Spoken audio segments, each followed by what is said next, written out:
So first off, just I know you haven't had a ton of time yet to watch Ohio State film, but when you look at like their offensive line, what stands out to you about them? It's just another good group we got to go against. I mean, the big, the physical, talented, the communicate well, experienced. They all been in these shoes before, especially this deep in the playoffs. So knowing that we're gonna go against the team, the program, and a position that's very experienced and talented. And then I asked Akeem the same question. With Keionte Scott, I mean, first off, what does him being back on the field do for the defense as a whole? And then second, I mean, just how is he as a defensive back just so effective, in the backfield? I mean, it does a lot for the defense. One, just having another weapon on the field that also eliminate plays and threats, and just for being a DB, he's aggressive. He's flying around 100 miles per hour at all times, and he's trying to make plays. He's trying to make plays before I can make plays. So it's just this one is motivation for me because I know if I don't get it, Keionte gonna be right there. And it's just knowing that we got a great player right here. Is there ever a moment like obviously you know the plays, you know when he's blitzing and stuff, but is there ever a moment where like you're in the backfield and you're like, wait, how are you already here too? Yeah, a couple of times, like even on like the strip sack play, I was running down trying to get him, and here come Keionte flying around the corner. Next, we'll go to Jordan McPherson. Jordan, go ahead. Yeah. Hey, Ruben, two questions for you. First off, yesterday doing your toy drive, just what did it mean to be able to do that and to have that platform? And what was that like for you to be able to get back the way you've been able to? It was amazing, man. Seeing all the kids come out, all the excitement on their face. I started probably had like over 400, 500 toys, like 80 some bikes, and it was just a great feeling. Everybody was leaving with smiles on their face, a whole bunch of toys, and it was all around a good day, good time. I was so tired, but it's all worth it, man. Yeah, no doubt about that. And then secondly, about the team, your guys' defense from the start of that 4 game win streak to end to the regular season to through what you guys just did on Saturday.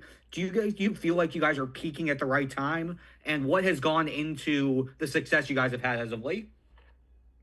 Well, yeah, I'll say we are. Get better each and every week. Want to know, like Coach Cristobal says, but I was talking to Akheem about this, and one of our coaches, like, I feel like because we just been talking about our path and to playoffs and everything and praying and stuff, and just saying like God is real. How He got this everything set up for us, and everything's just gonna happen for a reason. And as time goes on, things start to reveal itself, and we just play football to know we know we can play it, and everything gonna happen for a reason. Next, we'll go to Dan Hope. Dan, go ahead. Hey, Ruben, when you're going up against a team in Ohio State who has, the top ranked defense in the country, how much does that excite you guys for that challenge of going head to head with them?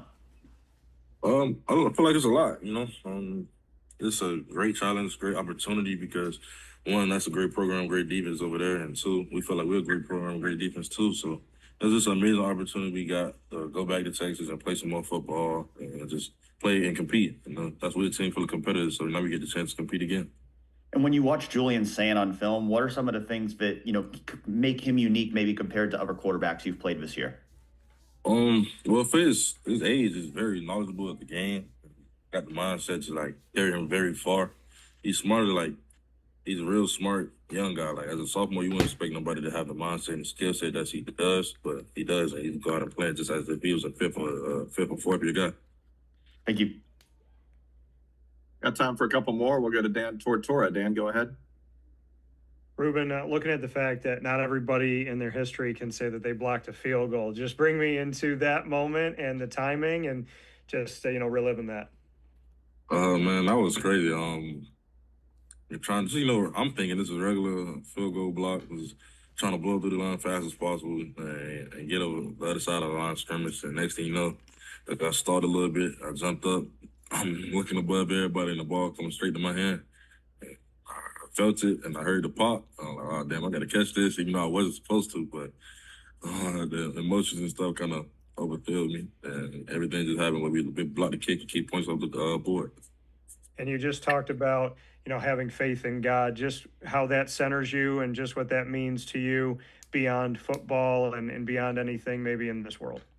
It centers me a lot. I actually had a verse before the game just saying that God has the final say, so you know everything's going to happen. And that's my mindset. It's not worry because I know that at the end of the day, God has everything planned out, and everything's already set in stone. So whatever's gonna happen is gonna happen.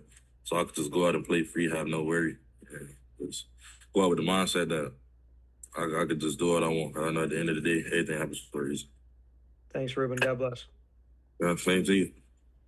And we will wrap up with Kenneth Berry. Kenneth, go ahead. Morning, Ruben. Come on.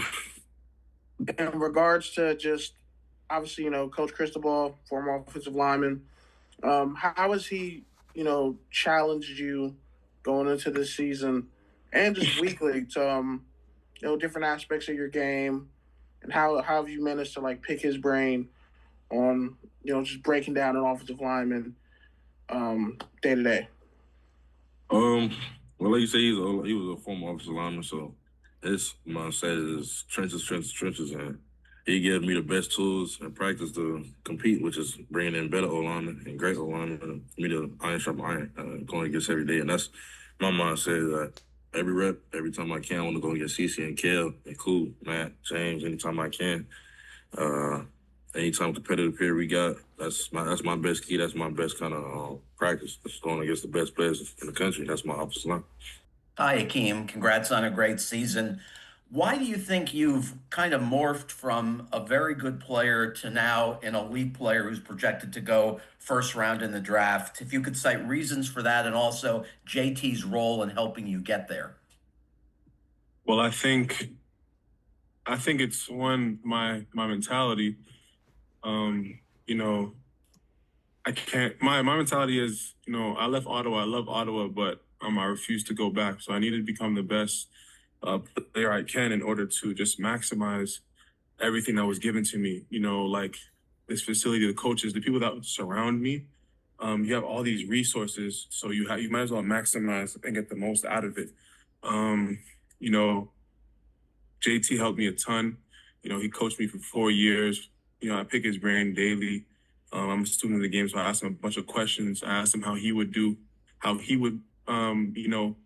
certain things on the field, how he would play the run, how he'd play this specific block, whatever it is. Any questions I have, I ask him. And then strength and conditioning, just everybody in this facility really helped me get to where I want to be.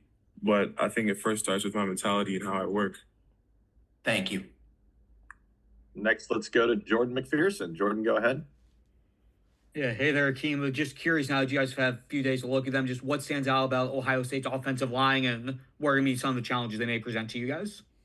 Well, as the whole country knows, Ohio State's a great team. They have a really good offensive line, good running backs, quarterbacks. The receivers speak for themselves. But they're a good team, and I'm ready to get after it. Next, we'll go to Dan Tortora. Dan, go ahead. Akheem, I had the opportunity to speak with you at ACC kickoff going into the season. From that first moment of the expectations that you had to where you stand right now, bring me through what was on your mind stepping in and how this team has maybe secured some of the things that you hoped for already. All that's been on my mind every game is play the game you love, have fun, and just go compete. I get like everybody else, I get nervous before games, unsure. And I doubt myself sometimes, but at the end of the day, if I just go out there, have fun, and win my one-on-one, every play, everything will take care of itself. So that was my mindset throughout the season, and it's gonna be my mindset moving forward in these playoffs. Just go have fun, play the game you love, and win your one-on-one. When you look at Miami, the country may be looking at you as an underdog. Do you see yourselves with kind of a chip on your shoulder? Do you care about any of that stuff? Do you like being the underdog, or how do you kind of assess that?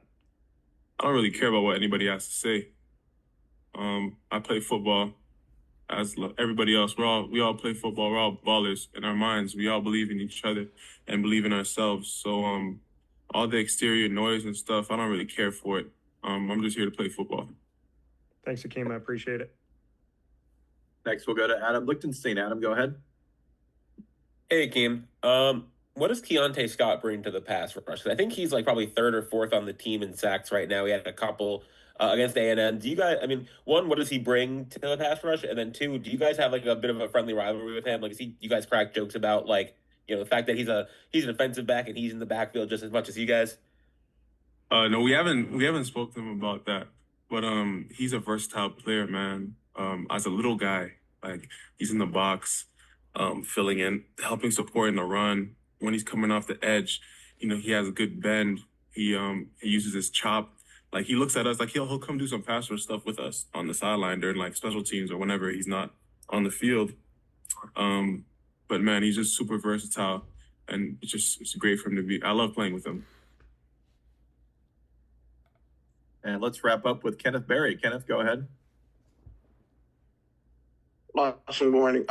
So obviously, D-line's been playing amazing, pretty much all season. You and Rueben kind of spearhead that, obviously. What was just kind of the mentality coming into this season for how you guys wanted to set a standard for run defense, eye discipline, and just making sure that you guys are playing in their backfield? We wanted to have a violent approach to our defense. When you talk about the whole defense, that's what we want. But up front with me and Rueben, actually the whole D line, we just want to be very dominant, knock the line of scrimmage back every play, and then stop the run and earn the right to rush the passer. And when it comes to rushing the passer, that's what we love to do as D linemen.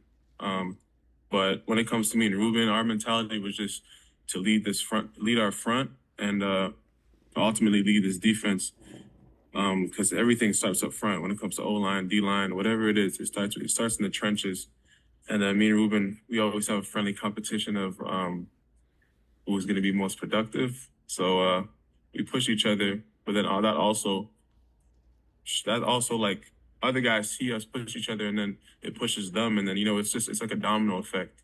Just looking back at, I think it was the second to last play on defense when Mo made that tackle, and obviously it was a scary moment after he got hurt. Just what does he mean to the defense? And then seeing him, pop, come right back up and start celebrating after Bryce makes that pick. Just how much did that mean to you guys? It meant a lot, man. Just for him to put his body on the line, for the team, it meant a lot, man. It was an incredible play.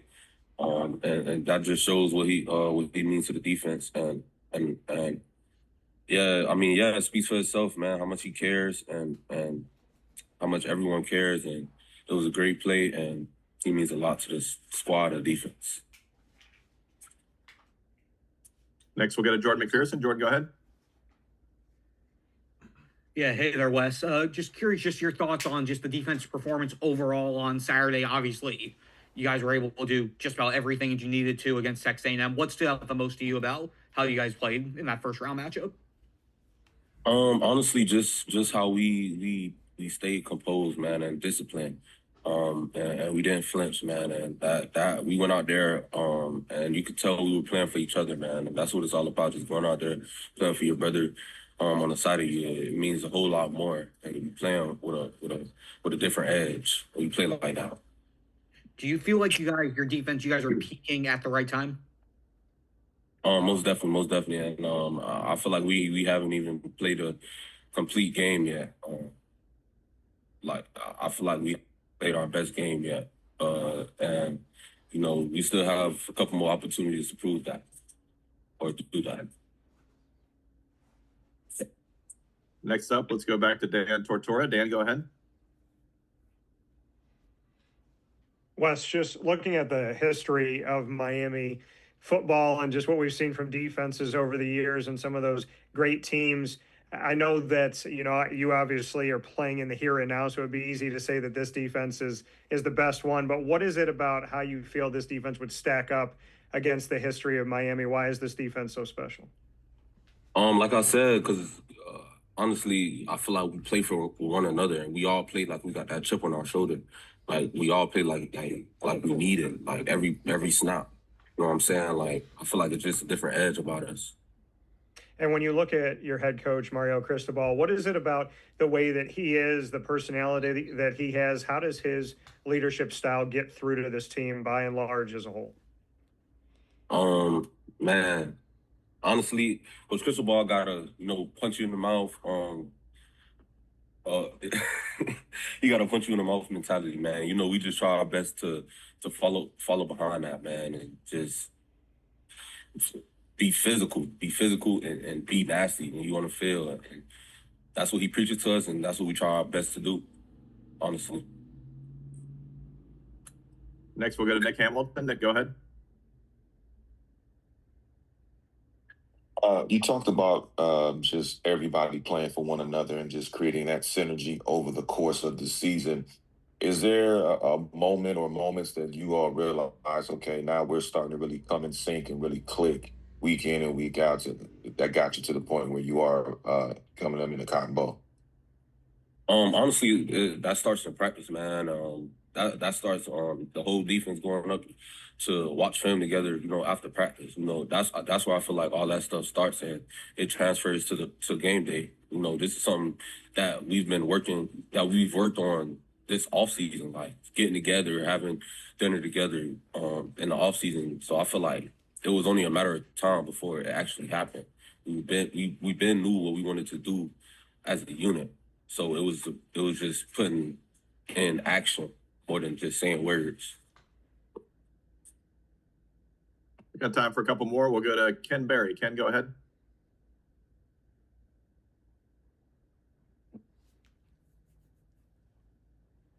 Ken, you there? Sorry about that. Good morning. Morning. So, in regards to the senior class and the standard that they've kind of set, how has the rest of the younger guys kind of matched that intensity and really just managed to stay consistent with the goals that the senior class probably set out before the season even started? Just looking up to us, looking at the seniors, man. Just try to imitate anything we do. They're gonna follow behind. So just like I said, everyone just going in, just being on the string. You know what I'm saying? Like, if one going up to watch film, grab a freshman with you, teach him, answer any questions he has to ask. Just keeping one on your hip. That take you a long way. So just being a leader for those guys, man, because they're looking at you all the time. Thank you. And we'll wrap up with Barry Jackson. Barry, go ahead. Hi, Wes. Besides the talent obviously being upgraded, what's the other thing you would point to that Coach Cristobal has done to really upgrade the quality of the program? Why has it come together this year beyond just player talent? Me being here all 4 years, man, I'll probably just have to say culture, man. I feel like it was a big culture shift and the way we do things here. The type of people we brought in, man, it just just come together. Like I've been preaching this whole Zoom, just play for one another, man. That could take you so far, and it's underrated of what you can do when you plan for the person beside you and not just yourself. Hi, Keionte, Brandon Stone from your good old friends at the PPR. Hope you remember us. How you doing? Yes, sir, I do. I'm doing good. That's what I like to hear. So can you just start by talking about this journey you made going from Helix to Snow to where you are now, and how that's molded you?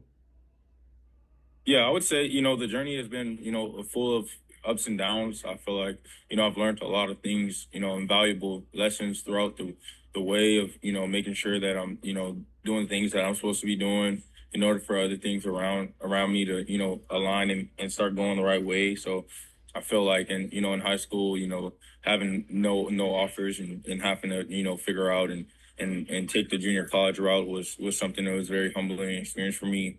Seeing my friends go to D1 schools and me not having the opportunity was something that was very humbling, but it was something that, was, that day, was like the decision was made. I told myself I was going to, do everything that in my power to make sure that I'm doing and checking all the boxes that I needed to check in order for everything else around me to be taken care of. And I feel like as the line goes on, that was, one thing I instilled in my life. And I feel like as the time goes on, I use that kind of as a template based on anything and any situation I go through, is kind of like, just making sure that I'm checking all the boxes on my end, in order for everything else to be going around, everything else around me to be going, the way it's supposed to be going. You got to take a look in the mirror. It's definitely something I'm, very grateful for, and a lot of ups and downs, but so I'm a firm believer in everything happens for a reason, and we're here now. Very cool. Also for the mod, I have two more questions here, and then I'll be done. The first of those, second, is you played on a pretty star-studded team that last year at Helix with a lot of friends and guys who are even playing right now. For example, Christian Washington playing at San Diego State. What are your memories from those Helix days and the bond you guys were able to build? Just super fun. I didn't get to spend a lot of time with those guys. Just one year, but the year I brought in, it was kind of like had a lot of familiarity with a lot of the guys there already. So it was definitely something I was super excited to be around. And then just the memories of high school, and getting the wins, being at Helix, going to school and having the games and stuff, and then going into that brotherhood, and them becoming my brothers now. We still talk to this day. So. There's definitely some fun memories, and I'm excited to eventually, be able to get back and be around some of them again. Last thing here, I don't know if you remember this, but in the Open Championship that year in 2019, you had a pick six. Do you happen to remember who that pick six was off of at all? Yeah, I do. That's funny. My uncle brought that up actually yesterday when I was on the phone with him. What do you think of Julian Sand and his abilities? What has it been like to watch him? Did you ever get to watch him in high school when you were on your journey as well?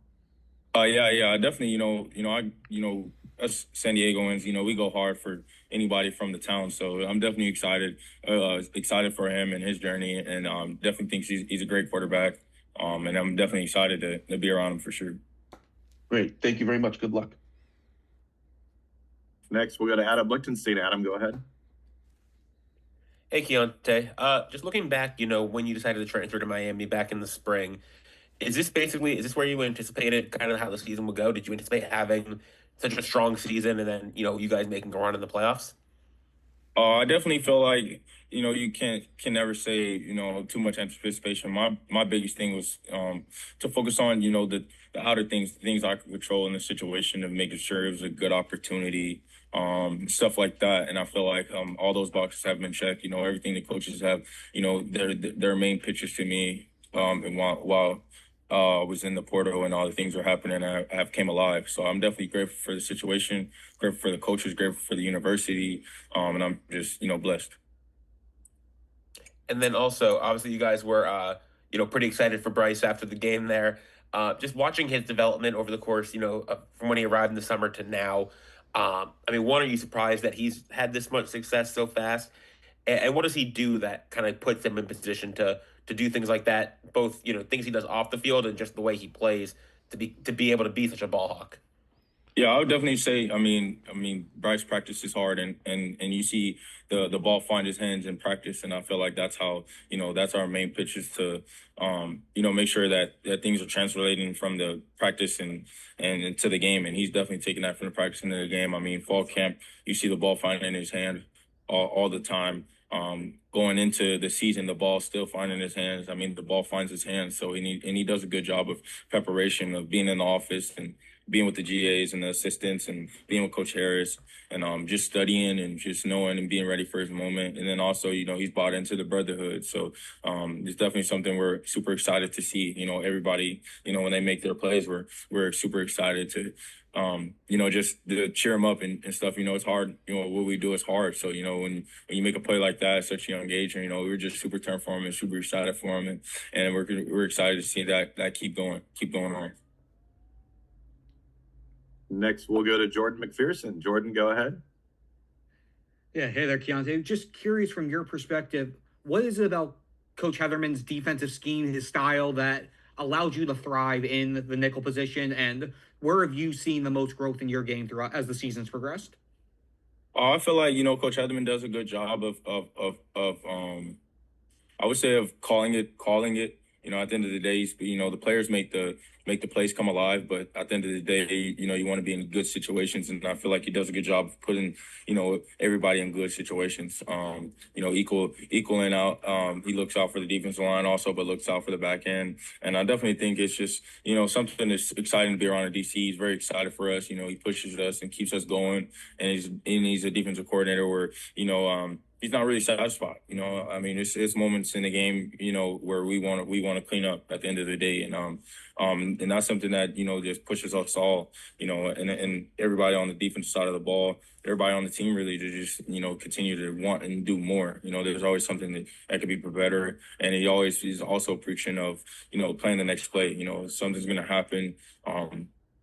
They're going to make a play. They have scholarship guys too. And he always preaches just to, continue to, keep chopping wood. And that's something that we love him for, and we're super grateful for him. And then as far as myself, I just feel like, the tangibles and the tools in my game compared with, what he wants done by the nickel is just meshing very well. So I'm excited about it, and we're all excited about it. Next, we'll go to Patrick Murphy. Patrick, go ahead.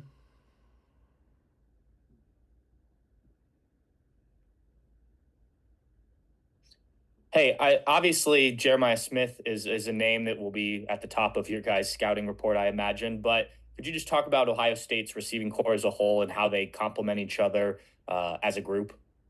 Yeah, I definitely feel like they have a talented group. Definitely an exciting matchup for us. We're excited to get out there, and there's definitely something they do a good job of stretching the field and creating explosive plays. Good hands, good routes. Finding zone holes. So they do a good job. They have a great room, and we're excited for it. Next, we'll go to Dan Tortora. Dan Tortora. Go ahead. Yeah, Keionte, just looking at this season, we know that your offense can score, but defensively, we saw probably the best defensive game of the entire season against Texas A&M. Just bring me into what that says about this team as you step forward to face Ohio State. Yeah, I definitely would just say, defensively as a whole, but then offensively, just as a team, there's times where, offenses had our backs, and I just think it just brings up the team chemistry, the brotherhood behind the whole situation of the defense has the offensive back, the offense has the defensive back. I feel like there's no really panic in the defense. It's just something that, it's something that I love and to be around, and it's just motivating to be around guys. Malachi Tony has the fumble, and you see guys grab their helmets and sprint onto the field. There's no panic. There's no, everybody's just calm and super confident at this moment. So we're definitely excited about that. But it's definitely something that's just contagious to be around, and we're hoping to keep that going. We got time for a couple more. Next, we'll go to Rachel Bachman. Rachel, go ahead. Hey, Keionte, I'm curious what you think of Malachi Tony's play this year. Maybe have a story from practice or behind the scenes, especially since he's pretty young for a college freshman. Yeah, since the moment I got here, it was just like, I heard, I've obviously heard when I first got here, but just being able to see like the way he approaches every day, the way he gets in the building, he's one of the first guys in the building, one of the last guys out, the way he wants to work, the way he wants to play, and then the way you see it translate onto the field on Saturdays, is just something that, you can appreciate from a young guy. So it's just something that's just exciting. And I'm so excited to see as he keeps building on top of what he's doing already onto the, maturing and stuff like that, and where it goes. I'm just excited for it. But man, he's just someone I'm very grateful for being in my situation, of how much he's helped me, perfect my craft, perfect my technique, and something that I feel like I've been able to help him too also. So it's just something that, we've created a bond, but, just the way he is around everybody. And he's just such a great teammate and someone you love to have in the building. So we're definitely excited for 10. We got 10's back fully. Thank you. And we'll wrap up with Barry Jackson. Barry, go ahead. Hi, Keionte. Congratulations on a great season. has had such success the last couple of years with post-spring portals. Obviously, that's going away. There's no longer going to be a post-spring cycle. But can you explain their success as far as you're concerned in luring you? Was it something that Mario said, Zach Etheridge, Will? What made you want to come here and made appealing? I think it was just a trust thing, like I spoke on before. Cristobal recruited me out of JUCO, Coach Harris recruited me out of JUCO, and Coach Etheridge also recruited me out of JUCO. So I think it was more of a, just a feel thing. If I was going to bank my buck on anything, why not bank it on, three people, three personnel, three coaches that have, that trust in me, that have seen me play at a level and that, that trust in me. So I felt like that was just the best thing. That it was just, it brought everything together. It just made the most sense to be in a situation where you got coaches around you that, care for you and then know what you can do. So it was a mesh thing, but then also, something that, I'll be happily to speak to transfers, planning on to come in. Is just something that you hear them say some stuff and you hear them, their pitches and then you get here and it's all playing out. And it's definitely something that, should be put on full display for all the, guys in the country that want to, potentially consider Miami. Is just something that, you're getting brought in to do something and then, the coaches are telling you one thing and it's happening.